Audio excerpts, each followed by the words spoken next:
أعزائي المتابعين، أهلا بيكم. من أهم الأسباب اللي ممكن تخليك مش عارف تقول لأ أو ترفض لحد طلب، حتى لو كان بيقع تحت مسمى الابتزاز العاطفي، إنك تعتبر نفسك مسؤول عن مشاعر الناس. وخلي بالك هنا إن ده مختلف عن مراعاة مشاعر الناس. مراعاة مشاعر الناس ده خلق رفيع ومطلوب بلا شك، وده بينتج من شعورك بالمسؤولية عن نفسك وعن كلامك وتصرفاتك، وبالتالي بتحاول توزن الكلام والأفعال اللي بتصدر عنك قدر المستطاع بحيث ما تتفهمش غلط. أما إنك تعتبر نفسك مسؤول عن مشاعر الناس، فده نوع من التشوهات المعرفية اسمه الشعور الزائد بالمسؤولية، وهو إنك تتخطى حدود مسؤولياتك وتعتبر نفسك مسؤول عن أفكار ومشاعر وتصرفات الناس، وإنك السبب الوحيد في أفكارهم ومشاعرهم.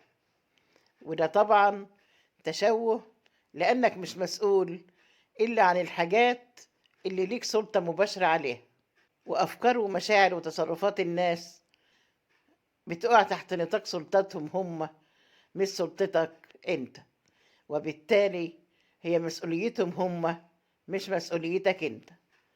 فالفكرة هنا إن شعورك الزائد ده بالمسؤولية هو اللي بيخليك تخضع للابتزاز العاطفي، وما تعرفش ترفض لحد طلب، حتى لو الطلب ده بيجي عليك أو على أولوياتك بشكل قوي، لأنك بتبقى خايف ترفض لحد طلب أحسن تجرح مشاعره أو تؤذيه شعوريا، وكأنك أنت المسؤول عن مشاعره مش هو.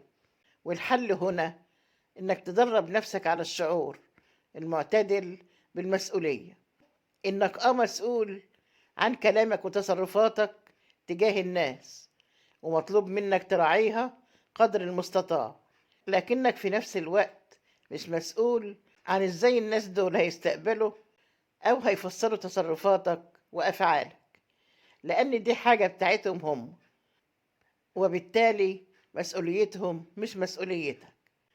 إدراكك ده هيخلي عندك قدرة أكبر على رفض الطلبات المؤذية ليك، وهيخليك أكتر قدرة على التمييز بين طلبات الناس اللي انت عايز تلبيها من باب الإيثار وحب الخير، وبين الطلبات اللي بتعملها وكأنك مغصوب عليها عشان محرج وخايف تجرح شعور الناس.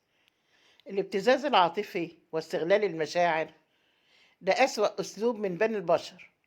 الشعور بالمسؤولية والقيام بالواجبات يجب أن يكون في حدود، وفي المقابل هناك حقوق، لأن الدنيا ليست أخذ فقط، بل يجب العطاء، والمهم لمن يستحق. يا صاحبتي، ما تزعليش على اللي جرى. هو أنت كنت مفكرة إنه تعدل؟ هو أنت كان عندك أمل إنه يتغير في يوم؟ دايما شلت معاه هموم، وفي عز الظهر ياما كان موريك النجوم، خلاكي شفت الأرض وحلة والسما برق وغيوم، واللي كنت بتعمليه واللي انت ياما ضحيتي بيه ما تمرش فيه. لو كان تمر كان يفتكر الحب والذكرى الجميلة، وما كانش يومها يهون عليه عشرة العمر الطويلة، وما كانش خان العيش والملح وصان قلوب بتعيش بينكم، قلوب ما تتحملش الجرح. إن كان له أكتر من واحدة من حقه يوم يجمع بينهم. انت كمان بقى من حقك تقولي لأ وترفضي، وما تكونيش واحدة منهم. للوضع ده هو اختاره، يروح لوحده ويعيش فيه، بس انت طبعا من حقك ما تضعفيش وتوافقي عليه. ده انت من وسط البنات كنت احلى واغلى ضرة، جاي النهارده بيكافئك ويفاجئك ويجيب لك ضرة. ده انت ياما شفتي معاه ايام كتير كانت مرة، ومادام نسي معنى الوفاء والوضع بينكم نهار وساء، يبقى مفيش غير الفراق، يبقى مفيش غير الفراق.